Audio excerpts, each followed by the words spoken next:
Skeltade hanget av fosemanya, a stort from the chol fosemor slammer sheer.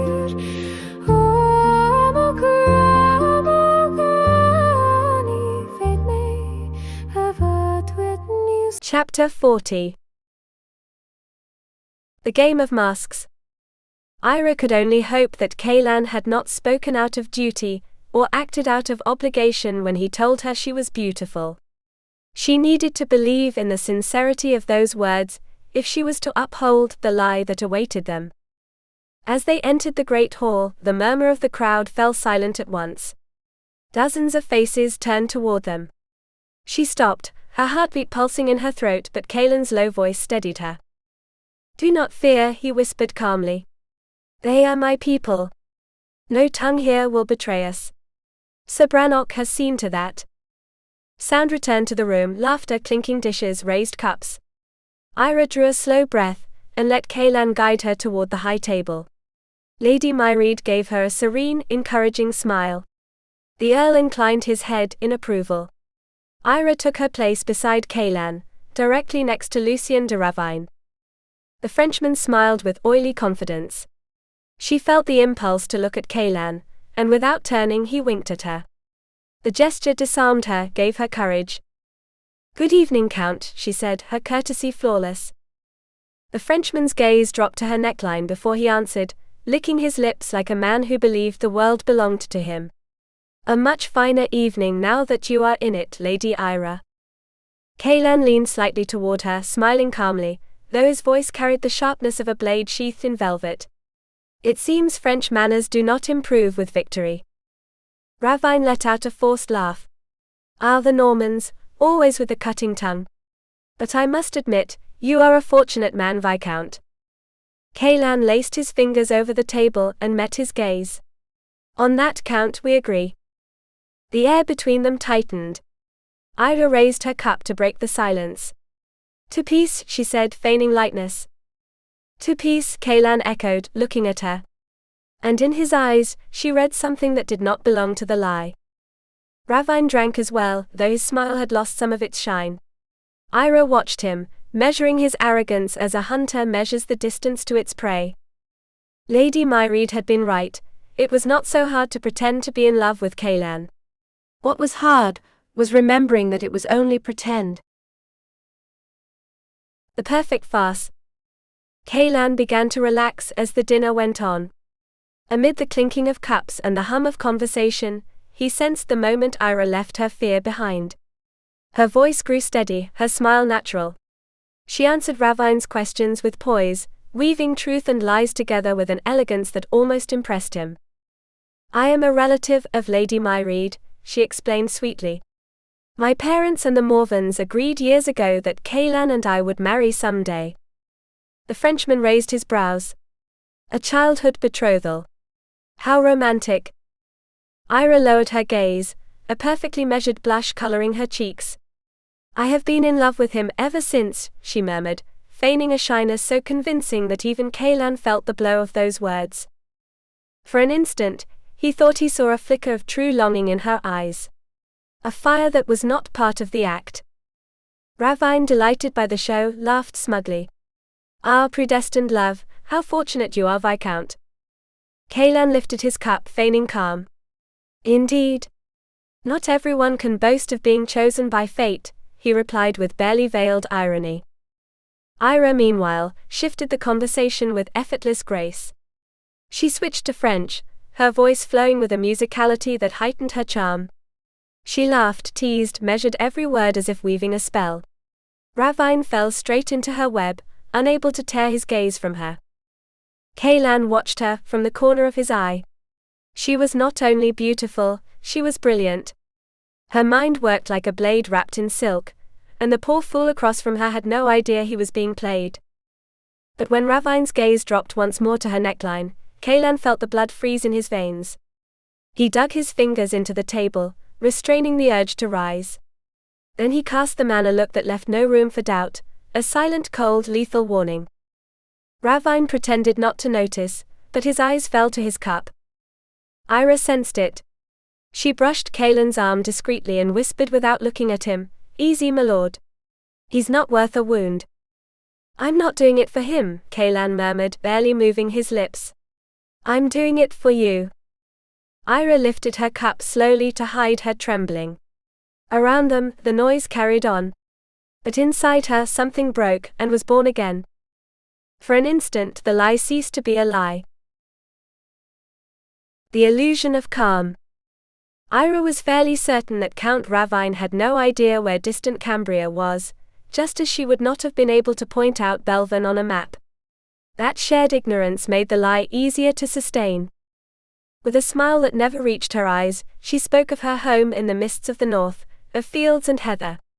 He listened, enthralled or at least pretending to be, while his gaze wandered over the shimmer of her neckline and the cadence of her voice. He was a man who fed on flattery, who swelled with female attention like a peacock pleased with its own feathers. Eira understood him at once. All she needed to do was let him speak of his lands, his imagined victories, his prestige. She laughed at the right moments, nodded gracefully, and every gesture was a carefully measured note in the melody she was meant to play.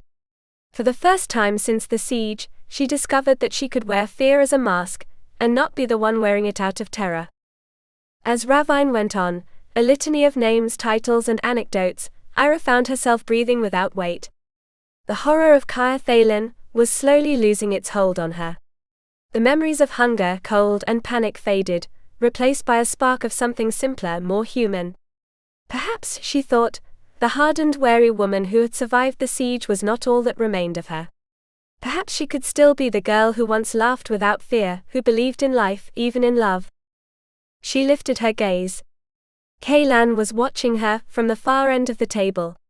His expression was unreadable, but in his eyes there was a mix of surprise and pride, and something else she dared not name. The murmur of the feast seemed to fade around her. For an instant that look was all that existed. Eira felt a tremor in her chest, an emotion so faint and ancient she scarcely dared to recognize it. Could it be the beginning of hope? Or love, disguised as a game they both pretended not to understand? When she finally looked away, a barely perceptible smile crossed her lips. For the first time in a long while she thought that perhaps she could still learn to live, and to love. Chapter 41. The kiss. Caelan had dreaded that dinner, but when the last dishes were cleared away, he found himself reluctant to leave. Eira had played her part with a grace that left him speechless. She had smiled, spoken, even laughed, moving through each phrase as if every word were a note in an unseen dance. Ravine, drunk on wine and vanity, kept talking endlessly, still convinced she was enthralled by his conversation. Only Caelan noticed the fleeting, knowing glance Eira threw his way, followed by a faint smile meant for him alone. They were allies at last. And the charade had worked perfectly. He had enjoyed himself more than he cared to admit. For a moment he had seen her free of her past's weight, clever, radiant, almost happy. And yet something told him that behind that mask lay a wound deeper than she showed. The wound of someone who had survived, but not truly lived. When the feast finally ended, Caelan rose with a mix of relief and reluctance. He leaned toward her and in a low voice offered his hand. "Shall we retire, my love? It's late." Eira nodded, grateful for the excuse. But before she could fully rise, Ravine stumbled forward. "Indeed," he muttered, swaying, "I too shall seek my bed, though it lies empty." Caelan felt his muscles tighten. Men of honor did not speak that way before a lady. But the Frenchman was too much a coward to challenge him outright. He merely followed them down the corridor, snickering, swaying in the torchlight's flicker. When they reached Eira's door, Caelan silently prayed Ravine would move on. But the Frenchman stopped, leaning against the wall with a leering smile. "Aren't you going to give your betrothed a good-night kiss, my lord?" he asked with false innocence. The silence thickened like a storm. Eira looked at Caelan, searching his eyes for some signal, some decision. What she found there was panic. Caelan was torn between duty and shame, between deceit and truth. He had not foreseen the lie would come to this. Her blood ran cold. For an instant, she believed the very thought of touching her repulsed him. No, she whispered, barely audible. It isn't necessary. But then Caelan met her gaze again, and something within him shifted. He saw the fear in her eyes, the tremor in her breath, the loneliness hidden beneath her courage. And he understood that if he didn't protect her now, neither his honor nor hers would survive. Slowly he leaned toward her. His fingers brushed the curve of her cheek, warm and fragile. "Forgive me," he murmured, so softly that only she could hear. And he kissed her. The kiss was brief, chaste, and devastating. There was no feigned passion, no counterfeit desire. Only truth. The taste of wine, of fear, of release.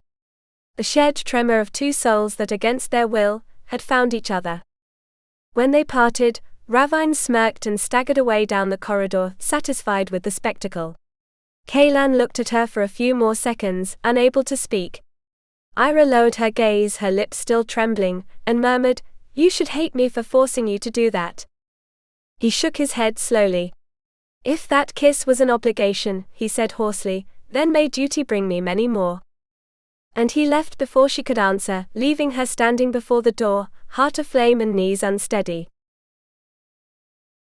Chapter 42. Eira slept poorly. The night felt endless, filled with thoughts she dared not name. Every time she tried to close her eyes, the memory of the kiss returned. The warmth, the dizziness, the strength of Caelan's arms holding her as if the world were falling apart around them. She feared she wouldn't be able to sustain the charade. It was one thing to feign interest in a man, something she had learned to do in the salons of England, among hollow engagements and broken promises. But this was not pretense. Another kiss like the one the night before, and Caelan would know the truth: she was falling in love.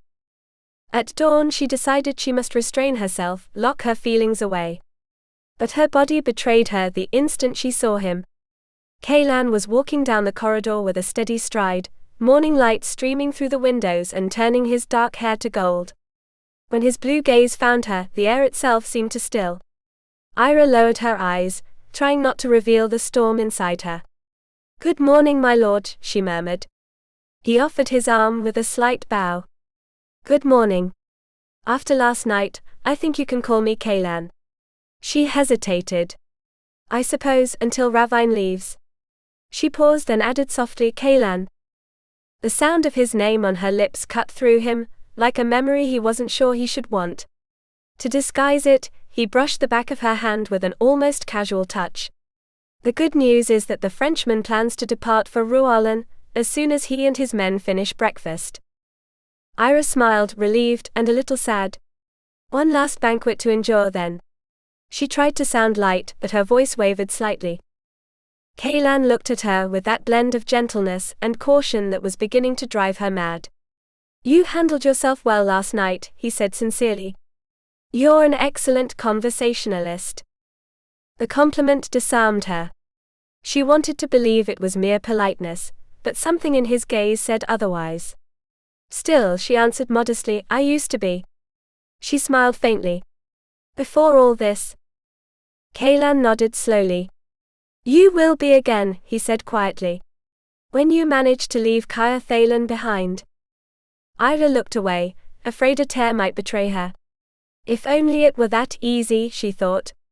If the siege, the loss, the fear, if those were the only things that hurt. But no. It was him. A dangerous game. As Caelan led Eira to her seat at the table, that uneasy certainty returned. Her sadness did not stem solely from the siege. There was something more, a deeper shadow she dared not name. But with Ravine present, there was no room for confidences. All through the previous night, Caelan had tossed in bed, trying to convince himself that what had happened meant nothing. That the kiss had been merely part of the charade, an inevitable reaction of a man to a beautiful woman. A lie. The memory lingered on his skin, its taste, its trembling, the way she had responded with a blend of innocence and fire. That could not be feigned. Now, as they sat across from the French officer at breakfast, he felt the same irrational urge to kiss her again. Every time she spoke, her lips seemed a challenge. Every time she lowered her gaze, his desire deepened. It was madness. There was no future between them. Eira blamed him, and rightly so, for having served the men who had destroyed her world. To her he was part of the enemy, a traitor. And still he loved her in silence. When Ravine finally rose, Caelan felt an immediate wave of relief. But the Frenchman with his oily smile turned toward him. "Please do not trouble yourself, my lord. Stay with your charming betrothed. I shall see you soon. When I inform His Majesty of your upcoming wedding, I am certain he will wish to attend such an important occasion." He paused with malicious delight. It is not every day that a Norman noble chooses to wed. Caelan felt the blood rush to his face. Before he could answer, Ravine took Eira's hand, and pressed a long, insolent kiss upon it. She turned pale. Caelan noticed, and for reasons he could not name, a knot tightened in his chest. Fury, jealousy, and something more primal stirred within him. The Earl of Morven offered to escort the Frenchman to the castle gates, and once they had gone, a heavy silence hung in the room. Lady Mairead watched her son with a mix of surprise and concern. Caelan could not meet her eyes. He had told the orphans he would marry Eira if necessary, only to maintain appearances before the French. But now that promise, that hastily spoken lie, pressed on him like a chain. Because without knowing how or when, it had become something he feared as much as he desired, the possibility that it might be true. Chapter 43. A dog with a bone. When Caelan's father returned to the hall, he proposed that the family meet privately in the solarium. Eira felt a rush of relief and panic all at once. She knew they needed to decide quickly how to get her out of the castle, and send her to England before things became even more complicated. She couldn't bear the thought of Caelan being forced to marry her because of a lie. He led her to the same bench they had shared days before, but she gently stepped aside. "I'd rather sit here, thank you," she said, choosing an upholstered chair by the fire. Caelan arched a brow without speaking. The gesture was small, yet carried a mix of irony and resignation. His nearness unsettled her. His voice, his scent, even his silence seemed to erode her resolve. Anxious to speak before anyone else could, Eira turned to the Earl with the composure of a lady struggling to maintain control. "My lord, I think we all understand what's at stake." Her voice was steady, though her hands trembled in her lap. "I must leave as soon as possible." Caelan lowered his gaze, saying nothing. Seeing him so serious, so restrained, wounded her more than any rebuke could. The Earl nodded thoughtfully. "Any suggestions?" he asked the others. Finn, ever cautious, stepped forward. "Perhaps Ravine only wished to impress us, exaggerating his influence with the king." "It's possible," his father replied. "But can we afford to take that risk?" Eira shook her head. "No. If he suspects what I am, if he still believes I have ties to King John, he won't stop." Her voice faltered slightly. "He's like a hound with a bone, he won't let go until he's torn out the soul." Lady Mairead spoke calmly. "And if he shares his suspicions with King Philip, all of Morven could suffer the consequences." "Exactly," said Eira. "If the French king comes here and learns the truth, no one will be safe." Aemon leaned forward with a faint smile. "There's a way to protect you," he said, looking at his brother. "If everyone believes you are truly betrothed to Caelan, no one will dare to question it. He's Morven's heir. And he must marry sooner or later." The silence that followed was as thick as the tension between them. Eira lifted her gaze to Caelan, searching for his reaction. She didn't need him to speak. The hard line of his jaw, the taut muscles in his neck, those betrayed him before his words could. Then she spoke, her voice firm, even to her own surprise. "Absolutely not." Caelan looked up, startled by the force in her tone. "I will not allow you to sacrifice yourself for me," Eira added softly. "You've already done too much." He held her gaze in silence, his blue eyes searching hers with something that looked too much like longing or pain. "This isn't about sacrifice," he said finally, slowly.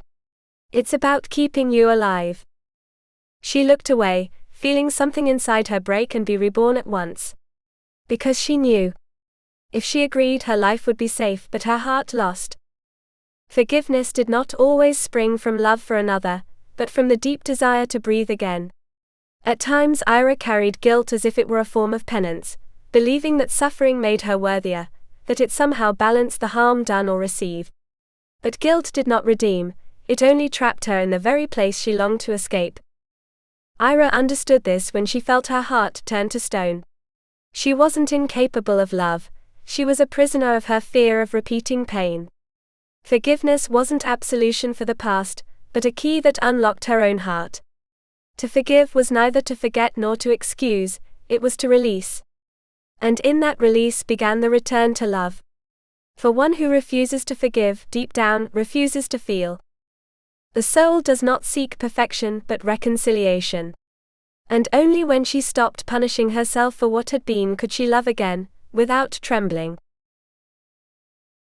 A contingency plan. Caelan nearly suggested that he and Eira speak alone. Perhaps if they knew each other better, if they kissed again, things would become clearer. But her sharp refusal of Aemon's idea made it clear that even the thought of marrying him was unbearable to her. Perfect, he told himself. That was for the best. He stood feigning calm.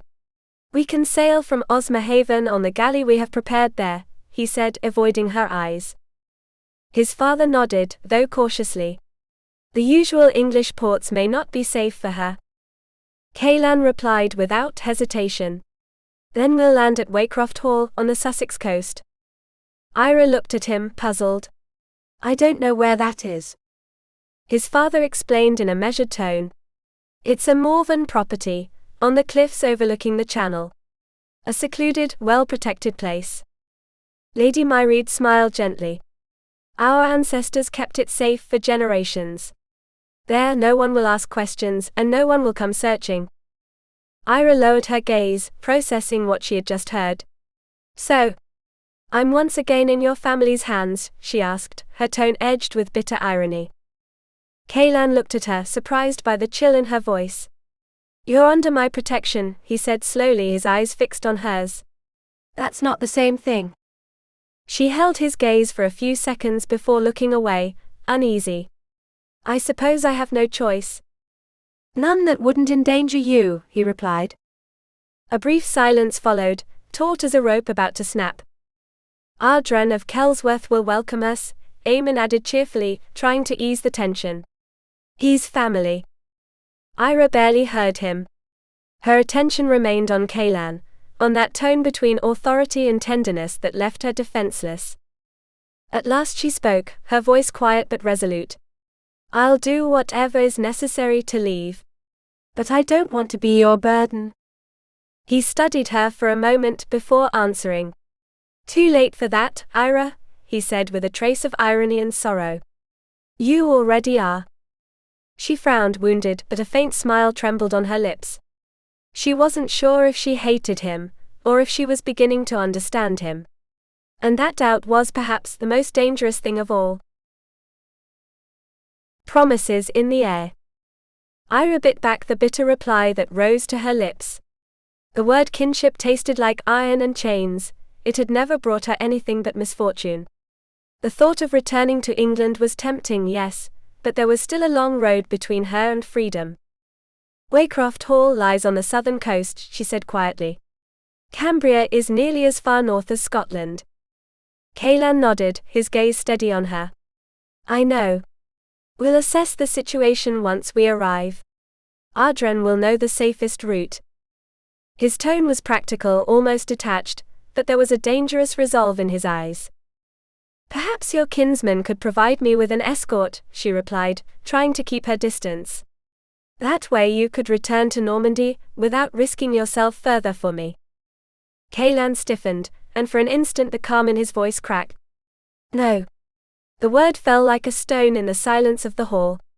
I'll make sure personally that you reach your destination. Eira looked up, startled. In his blue eyes burned a restrained fury, or something that looked too much like pain. Was he angry because she wanted to leave? Or because he feared the danger she would drag him into? She felt an irrational urge to touch his face, to tell him he shouldn't risk himself for someone like her. But she forced herself to remain silent. The right words would have sounded too much like a confession. You don't have to, she murmured at last, almost a sigh. I already have, he answered, his voice low but firm. For a moment, the silence between them became unbearable. The air seemed to vibrate with something unspoken, with the possibility of one more step, or a farewell. Eira looked away, uneasy. Then you'll send word to your cousin, she said, only to break the tension. He nodded, and the hardness returned to his features. I'll send the messages tonight. His tone was so dry it sounded like a goodbye. He bowed slightly and left without another word. Eira watched him until he disappeared down the corridor. Only when the door closed did she allow the trembling to reach her hands. She no longer knew whether she feared the journey, or what might happen between them before it began. Chapter 44. Messages and silences.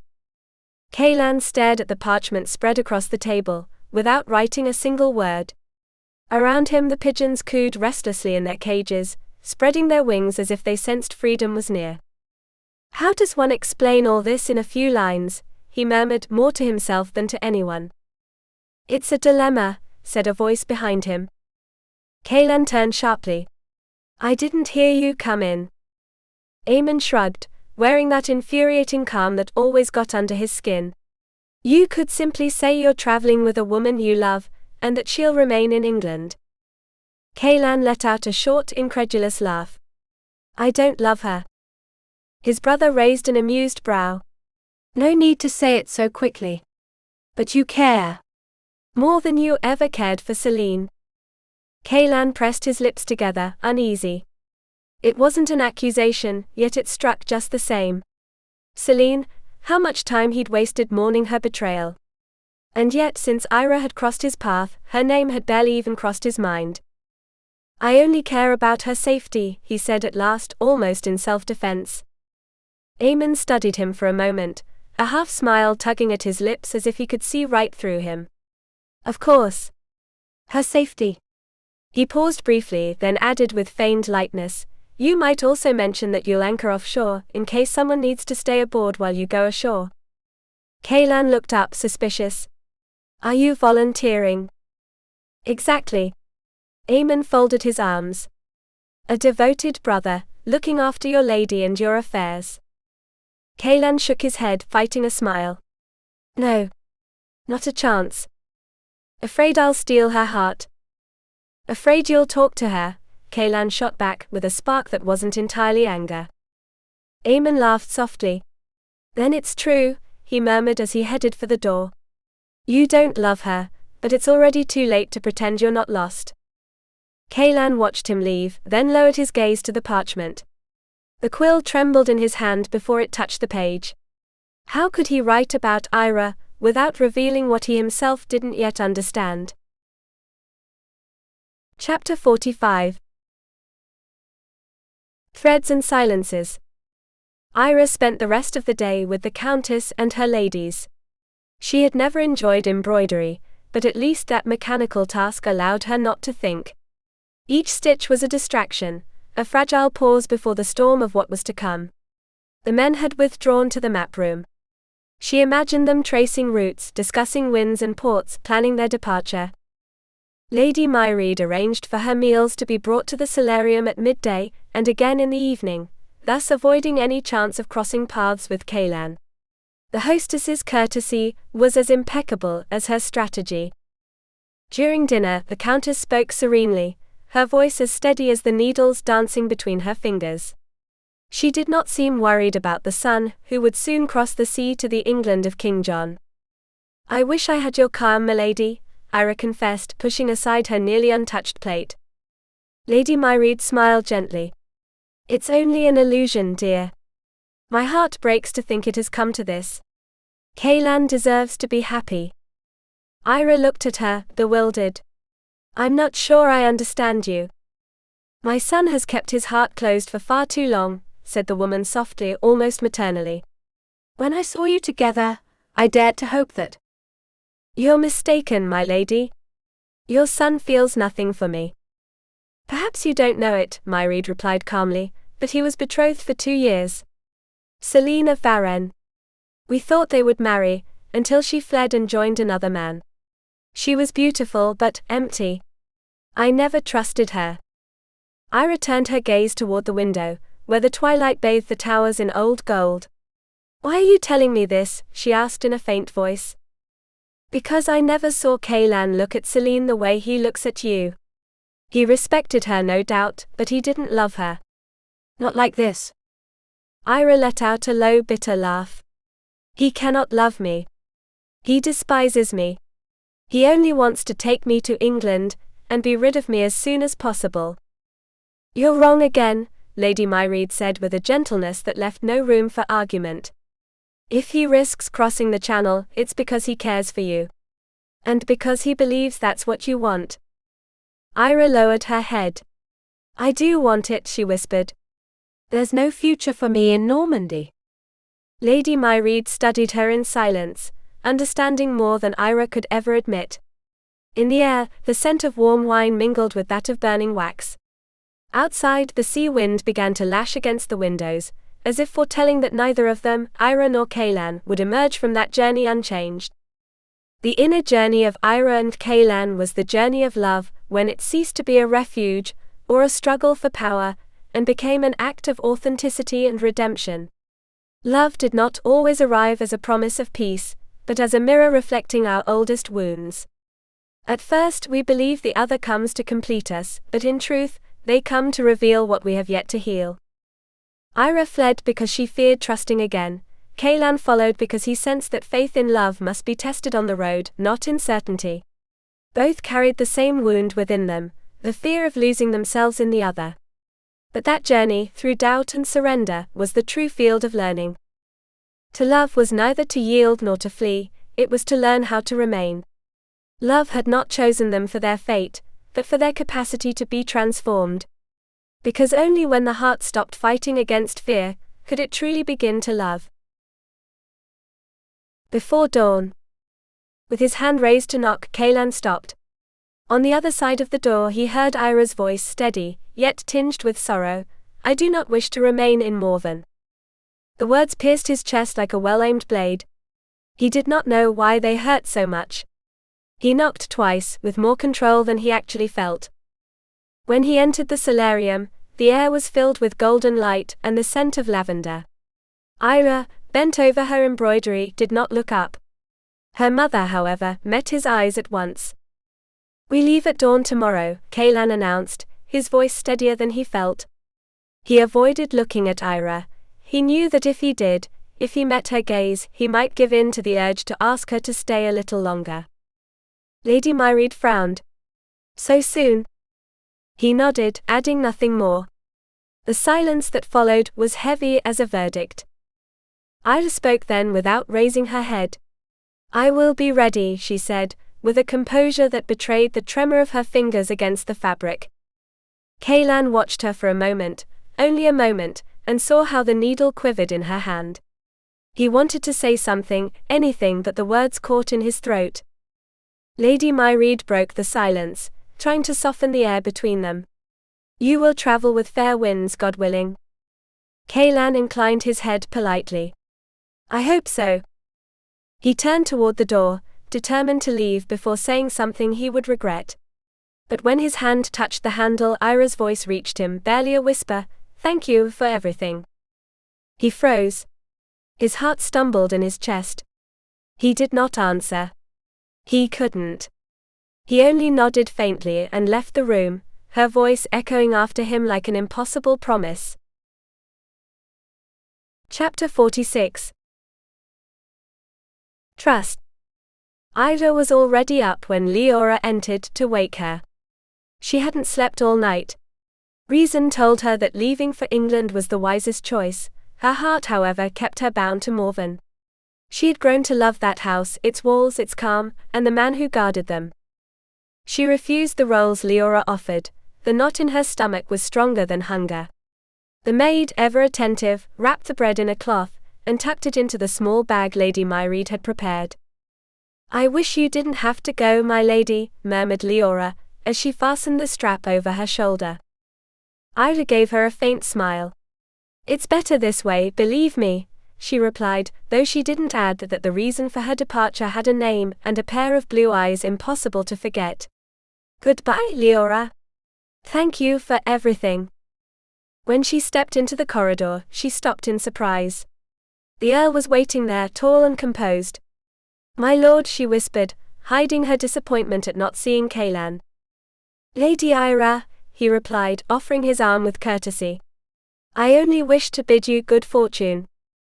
"Thank you, my lord," she said, blinking rapidly to keep back tears. "You will always be welcome in Morven," he added warmly. At that moment, Lady Mairead appeared, wrapped in her traveling cloak, and took Eira into her arms. "Go with God, dear one. May the sea be kind to you," she said, kissing her forehead. Eira nodded gratefully, and lifted her gaze toward the courtyard. The dawn air was cold and damp. Horses snorted mist, men moved in silence, and among them, she saw him. Caelan. Mounted on his horse, dark cloak drawn close, his gaze fixed on her. The moment he saw her, he dismounted, and approached without a word. When he took her hand, the warmth of his palm pierced through the wool of her glove. "Ready?" he asked softly. "As ready as I'll ever be," she replied, trying to steady her voice. They looked at each other for a moment. In their eyes lingered a farewell neither wished to speak. If only things had been different, Eira thought, if there had been no kings, no wars, no vows. But the dawn was calling them. And Caelan, without letting go of her hand, led her to the horse, where destiny and the sea awaited them. Chapter 47. The weight of silence. Caelan wanted Eira to look at him. He had spent hours trying to make sense of the storm in his chest. He had believed that after the siege and Celine's betrayal, his heart had become immune, hardened by duty and disappointment. He had convinced himself he would never again give his soul to a woman. And yet, here he was, longing for that young woman to lift her gaze once more. His mind tried to be reasonable, she was leaving and that was for the best, but his body refused to obey. All night he had relived the touch of her lips, the warmth of her skin. The mere thought of her unsettled him, as if the memory itself had taken on flesh. Eira avoided his eyes, focusing on the horses. She seemed calm, but he could sense the tension in her hands, the faint tremor in her breath. "We'll ride to Vane," Caelan said, breaking the silence as he helped her mount. "From there we'll take a boat to Osmerhaven." She nodded, adjusting her cloak over her shoulders. "Your family has a galley there, doesn't it?" Caelan watched her take the reins with steady hands. He had feared she might not know how to ride, but the way she settled in the saddle proved otherwise. Even so, he hesitated to let her go. He liked the feel of her weight, the warmth of her body through his coat. "Yes," he replied quietly. "We always keep it ready to sail." Eira turned her gaze to the horizon. "It's been a long time since I crossed the sea," she murmured. She stopped abruptly, as if the words had escaped without permission. Caelan finished what she didn't dare to say. "Since you came to Caer Thalen." She said nothing. There was no confirmation, no denial. Only the sound of wind through the trees, the snort of a horse, and the space between them that had become almost unbearable. Caelan tightened his grip on the reins, forcing himself back to the present. He held on to the hope, foolish but alive, that on the journey ahead, when there were no more walls and no more witnesses, Eira might finally trust him with her secrets. And perhaps, just perhaps, with her heart as well. Chapter 48. The weight of blood. Eira wasn't surprised to see Caelan take the lead. He was a born leader, always at the front, always the first to face danger. Even with several riders between them, she could make out his firm silhouette, his broad shoulders, the quiet confidence with which he guided the group. Aemon, riding beside her, was an unexpected and somewhat comforting presence. Speaking with him was far easier than with his brother. "You're not planning to follow us all the way to England, are you?" she asked, trying to sound light. "Of course I am," he replied with an amused smile. "Someone has to keep Caelan out of trouble." Eira managed a faint smile. The sound of hooves on the path, the crisp air, the scent of blooming apple trees, It all brought back a forgotten sense of calm. Riding gave her back a piece of herself. As they rode past Morven's vast orchards, she remembered her first cup of the family's famous brandy. "Will you have a good harvest this year?" she asked, seeking conversation. "So it seems," Aemon replied. Curiously, the fire helped the trees bear better fruit. Fire? Yes, years ago. Goffredo of Angrion's men burned these fields, he explained easily. It was in my grandfather's time. Eira looked at him curiously. The husband of Queen Matilda. The same.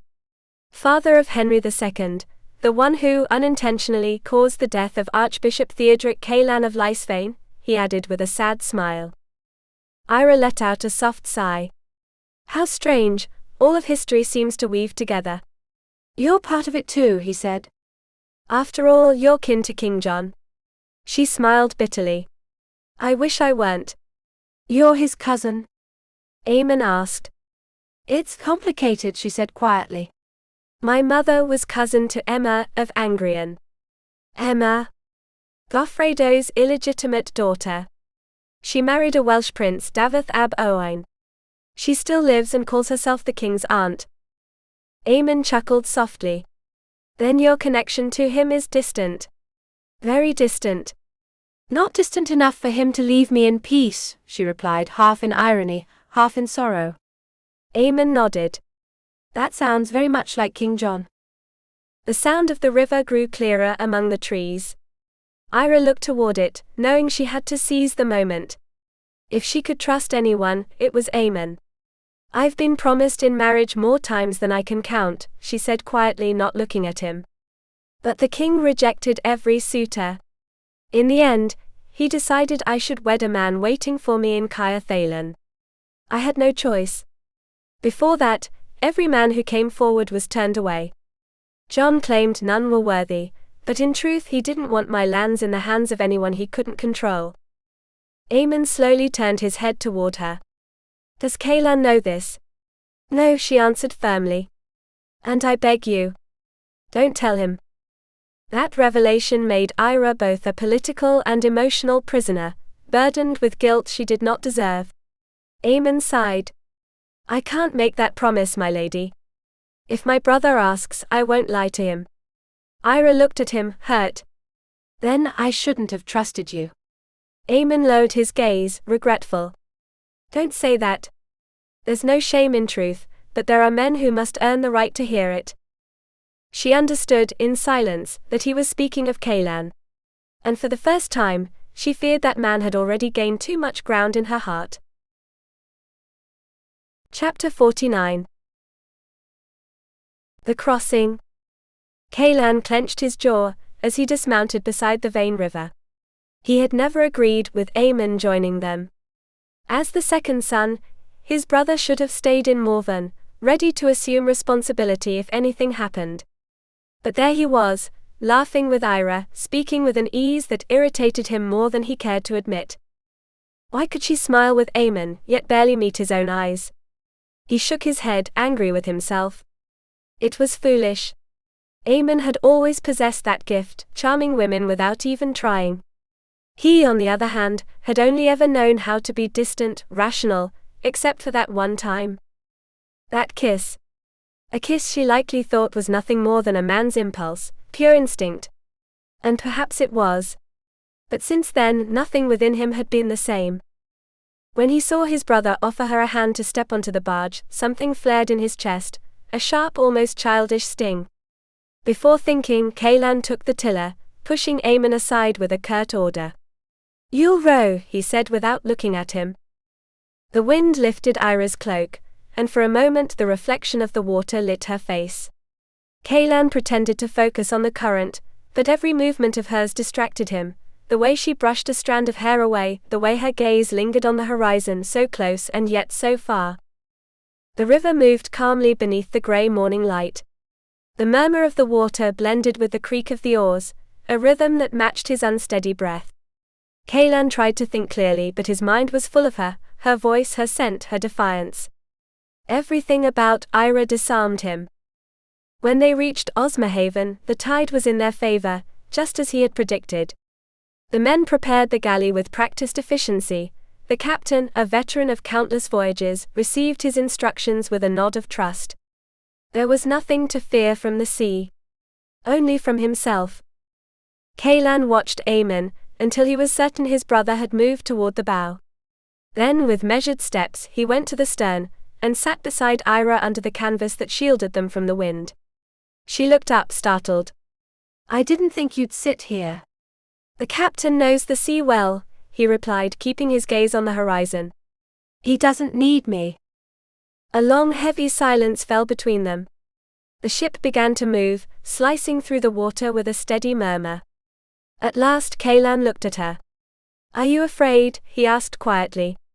She met his eyes, not looking away this time. Not of the sea. A pause. Perhaps of what comes after. Caelan nodded slowly, not daring to confess that he felt the same. The ship drifted farther from the shore, and the wind, heavy with salt, carried their unspoken words toward the horizon. The shelter of silence. Eira shivered when Caelan sat beside her. Part of her wanted to reproach him for having left her alone since their departure. The other, more fearful part, wished he would say nothing at all, that he would simply walk away before her heart betrayed her again.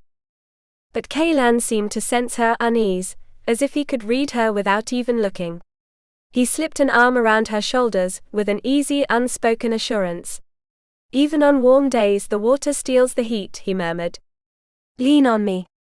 I'll keep you warm. She should have refused. She had the thick wool cloak Lady Mairead had given her with tender care, a gesture almost maternal. But none of it was enough. Not enough to stop the cold that came from within. So she leaned slowly, until her head rested against Caelan's chest. Thank you, she whispered, her voice barely audible. The murmur of the wind blended with the creak of the sail. Caelan drew her closer, wrapping both arms around her, until the motion of the ship forced them to find balance in each other's warmth. The scent of leather, salt, and man enveloped her. Her breathing fell in rhythm with his heartbeat, steady, sure, like a silent promise. For the first time in a long while, Eira felt something close to peace. And she surrendered. Sleep took her, wrapped in his arms while the sea murmured beneath the moon. When she woke, darkness surrounded her. The sky was a starless shroud. Men's voices broke the silence, orders, laughter, greetings echoing across the water. She recognized some, Caelan, Aemon, but others were new, speaking in English. What is it? She asked, still dazed. Caelan turned to her, his voice low and calm. Ardran, he said. My cousin. He's sending a boat to take us ashore. Eira blinked, still half asleep, and only then realized he hadn't let her go. His arm was still around her, steady, protective. She looked up at him. Have you held me like this the whole time? She asked softly. Caelan met her gaze, a faint smile ghosting his lips but never forming fully. It didn't seem wise to leave you alone, he replied. He didn't need to say more, they both knew it wasn't wisdom that had kept him there. And the sea, in its endless rhythm, seemed to keep their secret. Chapter 50. The return to the mist. Caelan was glad he had seen her sleep. During the crossing he too had closed his eyes for brief moments, but most of the time he had simply watched her in silence, at peace in a way he hadn't known for years. Eira had slept with her head resting against his shoulder, her face softened by calm. It was hard to believe this serene woman was the same exhausted, broken creature he had found long ago, wrapped in rags and fear. There was something in her that disarmed him. He wanted to understand her. To know what lay behind her silences, that strange blend of fragility and courage that kept him on edge. Why had she never married? What wounds hid beneath that resolve that made her unlike any woman he had ever known? Perhaps, he thought, if they spent a few days together in Melton, he might uncover the truth. Her connection to the wretched King John meant nothing to him. Blood did not decide the purity of a soul. His own family bore worse sins. And yet he could not shake the unease. Something in Eira's story smelled of danger. He felt almost certain that the English tyrant had a hand in her suffering. Why then did she long so much to return to a land still under his shadow? The splash of oars pulled him from his thoughts. Ardren's boat was approaching their side. Caelan leaned over, and with a tenderness he made no effort to hide, passed Eira into his cousin's arms. Then he climbed in after them, while Aemon steered the galley that had carried them across the narrow sea. The air smelled of salt and promise. Ahead, the torches of Waycroft Hall glimmered along the shore like a necklace of fire, marking their return to England. Caelan watched those lights dance in the mist, and felt a strange weight settle in his chest. He had brought Eira back to her homeland. He only hoped he hadn't unknowingly delivered her into another captivity. Chapter 51. The Arrival. Disoriented by the darkness and still caught between sleep and waking, Eira clung to Caelan's arm when the boat touched shore, and her feet sank into the damp sand. The salty air cut her breath short. For the first time she heard him speak in English, and the gentle cadence of his voice, so like her mother's, brought her an unexpected comfort, and with it a pang of longing for Morven Castle which she had left behind. Caelan introduced her briefly to Ardren of Kelsworth. She only nodded, her throat was tight, her lips cracked from the sea. The torchlight carved the shapes of figures climbing the steep stairway to the top of the cliff.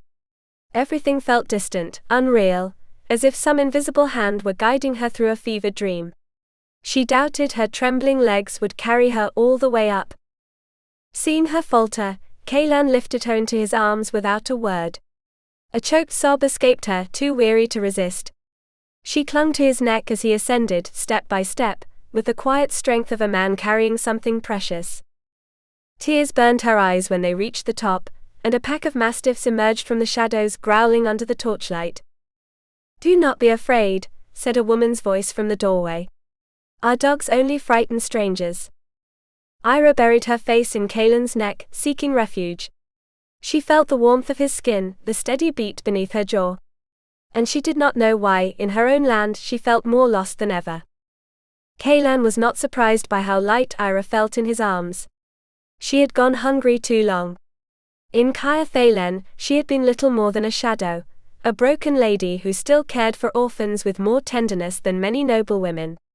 Now, as he carried her toward a future he might not share, he felt the warmth of her breath against his neck, and despite everything, he did not want to let her go. He had thought peace would come once they reached English soil, but as they crossed the beach he sensed her trembling. When they reached the top of the cliff and entered Waycroft Hall, her grip tightened almost desperately. Perhaps it was because of the mastiffs barking around them. He knew they were harmless, but she did not. "We have a room prepared for you," announced Isolde of Kelsworth, Ardren's sister, with a kind smile. The poor thing must be exhausted. Caelan returned a faint smile. Isolde had changed. The shy girl he remembered was now a striking young woman. But her words made him tense. "I would not wish to trouble you, cousin," he said in a controlled tone. "We'll need separate chambers." The flush that colored Isolde's cheeks was immediate. "Oh. Aemon's message led us to think that, well, that you were already husband and wife." Caelan clenched his jaw. In that moment, he swore silently to punch his brother the next time he saw him. A trembling voice stopped him. "I don't want to be alone," Eira whispered against his ear, barely audible, as if afraid others might hear. He turned toward her. There was fear in her eyes, and something more. A plea that had nothing to do with protection, but with loneliness. "I'll take her upstairs," Caelan said at last, avoiding Ardren's amused look as he entered the hall. "She'll rest more easily once she's settled." As he climbed the stairs, Eira still clung to him, and Caelan realized with a weight he hadn't expected, that it wasn't only her body he was holding. It was her faith, her fragile hope not to be alone again. Eira drew a deep breath. She remembered her mother's words, "Nothing irritates a man more than a trembling, needy woman." And yet she couldn't let him go. She held on to Caelan, even as he pushed open the door, and carried her inside the room. "I can't stop trembling," she whispered, regretting her weakness the moment the words escaped. "It's natural," he replied, sitting at the edge of the bed. "You've longed to return to England for 2 years. It's only natural that all this overwhelms you now." She remained in his arms, seeking refuge in his warmth. I'm a fool, she murmured. I don't know whether I want to stay or run. She expected to see a flicker of irritation, a trace of weariness in his eyes. After all, he had risked his life to bring her here, across a kingdom at war. But Caelan only smiled, a faint, gentle smile. You've had a long journey. You'll see things differently once the sun rises. Eira lowered her gaze. She had slept on the galley, yet what she felt wasn't fatigue, it was fear. A fear she couldn't name. Would you stay with me a while? She asked at last, her voice barely above a whisper. The silence between them thickened. She looked up, blushing at her own boldness, afraid she'd said too much. But in Caelan's eyes she found no mockery, only hesitation, and something else. I'd like to, he confessed softly, but Isolde will send a maid to help you rest. Eira blinked, trying to recall the woman's voice that had greeted them. Ardran's wife, she must think me rude. I didn't even greet her. Don't worry, Caelan replied with a tired smile. Isolde is his sister, not his wife. You'll get to know them tomorrow. He laid her gently on the bed and straightened. His shadow stretched across the firelight, tall, restrained, powerful. Rest, Eira, he whispered. Without thinking, she caught his hand before he could step away. I'm sorry, she said faintly, not knowing if she apologized for her fear or for needing him. Caelan didn't answer at once. Then he entwined his fingers with hers and murmured, So am I. For an instant the world hung suspended between them, the crackle of the fire, the shared heartbeat, and that silent promise neither dared to name. Chapter 52. Love as the last stronghold. The temptation to stay beside her was almost unbearable. Caelan knew that a single movement would be enough to surrender to the desire burning in his blood. But he also knew that if he did, there would be no return. He couldn't allow his lust to destroy the fragile things that still held them together: respect, trust, his honor. Ardran is waiting for me downstairs, he murmured, more to convince himself than her. He knelt beside the bed, and began untying the laces of her shoes still covered with damp sand. Eira watched him in silence, her face in shadow, her breath soft. When he removed her stockings, his fingers brushed for an instant against the cold skin of her feet. He didn't dare move higher. The sight of her legs, slender, fragile and pale, was enough to undo him. For a few seconds he remained there, motionless, studying the delicate arches of her feet, as if the beauty of that woman, so wounded, so strong, had bewitched him. Then he blew gently, brushing away the last grains of sand from between her toes, as though erasing the traces of the road behind her. There, he murmured, lifting her legs gently until she lay fully upon the bed. She bit her lip, her eyes locked on his. In the air hung something neither dared to break, a promise or perhaps a danger. If he leaned a little closer, if his mouth brushed hers, everything they had built, his care, his restraint, his deliberate distance, would crumble. Caelan swallowed hard and looked away. Good night, Eira, he said, his voice rough, almost broken. She followed him with her eyes, a sigh escaping her lips, one that sounded like both farewell and restrained desire. Good night, Caelan. He left without looking back, but as the door closed, a sound of his name still burned in his chest like a flame he could not extinguish. Chapter 53. The galley. Ardran handed Caelan a cup of apple brandy, as soon as he saw him coming down the stairs. Thought you might need this, he said with a knowing smile. Caelan accepted without hesitation, and drank it in one gulp. The heat of the liquor slid down his throat like relief. There's another barrel on board for you. Ardran rubbed the back of his neck. I forgot to bring it in the boat. I'm not surprised. You've had enough to deal with. Ardran led him to the great hall, and gestured toward a chair by the fire. Sit, cousin. Tell me everything. Caelan told the story plainly, though he left out the most dangerous part, the growing desire he felt for Eira. Ardran nodded gravely. We've heard about the fall of Caer Thalen. King John is furious. He's already sent collectors through here, new taxes on nearly everything. And no threat of confiscation yet? Not yet. But he won't hesitate if a Norman crosses his path. He's obsessed with crushing even the faintest hint of treason. Caelan frowned. That complicates getting Eira to Cambria. You can't be thinking of accompanying her, Ardren replied. That would be madness. Caelan met his gaze. I can't leave her alone. I swore to protect her. Ardren studied him closely, a flicker of understanding crossing his face. So Aemon was right, he said quietly. You care for that woman. Caelan exhaled. Is it that obvious? To anyone who looks at you, his cousin said with a crooked smile. Then tell me, why bring her back to England? Because she wanted to return. He lowered his voice. But she doesn't feel the same for me. Ardren snorted. Doesn't she? It didn't look that way to me.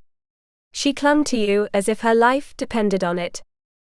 Caelan looked away, uncomfortable. It's complicated. No. Ardren leaned forward, resting his elbows on his knees. You're afraid, Caelan. Afraid of being hurt again. Caelan shot him a sideways glance, a wry smile on his lips. That's the trouble with you English, you're damnably perceptive. They both laughed for a moment, the firelight flickering between them. But the shadow of danger soon returned. All jokes aside, Ardren said more seriously, I'll gather a few men willing to escort her north, but it'll be a hellish journey. If you don't survive, what chance would she have? The king's spies are everywhere. He even patrols this coast, convinced the Normans are planning an invasion. Caelan gave a short, humorless laugh. How ironic. The conqueror must be laughing in his grave. Ardren nodded. Maybe so. But your galley can't stay out there much longer. For all our sakes, it had better set sail soon. Caelan stared into the fire, his face hardened by doubt. The warmth of the brandy no longer comforted him. In his mind there was only the image of Eira asleep in the room above, so fragile and so far beyond his reach. Chapter 54. Isolde. Eira studied her reflection in the mirror, with a mix of unease and disbelief. The woman staring back at her, pale, hollow-eyed, her red hair falling like extinguished flame, felt almost like a stranger. The maid helping her prepare for bed spoke endlessly, marveling at the length and color of her hair, unaware that every word pricked like a needle against her skin. A soft knock at the door interrupted the servant's chatter. A young woman entered, graceful, composed, wrapped in a silk gown with matching slippers. Her poise spoke of lineage and courtesy. Eira understood at once that she must be Caelan's cousin. You may leave, she said to the maid before inclining her head. I owe you an apology, my lady. I was disoriented when we arrived. Please don't trouble yourself, the young woman replied kindly. You've had a long journey. I am Isolde of Kelsworth. Ardren's sister, Eira nodded. Yes. And I must also apologize for the confusion with the rooms. She blushed, lowering her gaze to the floor. Aemon's letter led us to believe that you were Caelan's betrothed. Eira stifled a sigh. The irony of the misunderstanding hurt more than she cared to admit. We were, in appearance, she said at last. It was a ruse. Isolde frowned, puzzled, but gestured for her to sit beside the fire. I don't quite understand, but I know Caelan seemed very worried about you. And with reason, Eira answered with a faint smile. He saved my life more than once. Isolde toyed with the lace at her sleeve. I don't mean to pry. I only wanted to be sure you're comfortable. Caelan is a man of honor, and we've always trusted his judgment. There was a sincere sweetness in her voice that invited confidence, but Eira was too weary to tell the truth.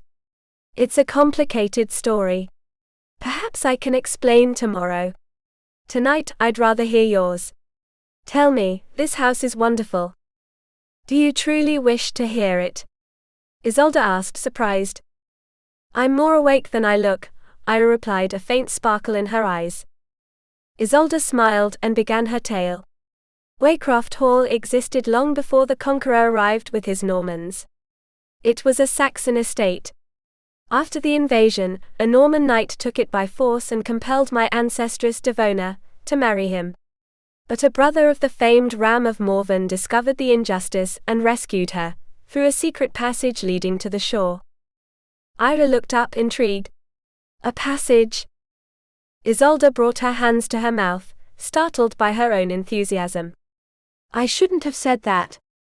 It's a family secret. No one's used it in generations.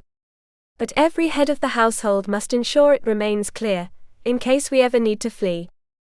And do you know how to reach it? Eira asked softly. I've never gone that far, the young woman admitted. I'm terrified of insects. But the entrance is hidden behind the pantry. She cast her an imploring look. Please don't tell anyone I mentioned it. Eira nodded with a calm smile. Your secret is safe with me, I promise. But in her mind, she had already marked the exact location. If she couldn't convince Caelan to abandon his plan to travel north, that passage might be her only escape. A hidden path of stone and shadow, the perfect echo of her own heart, caught between flight and desire.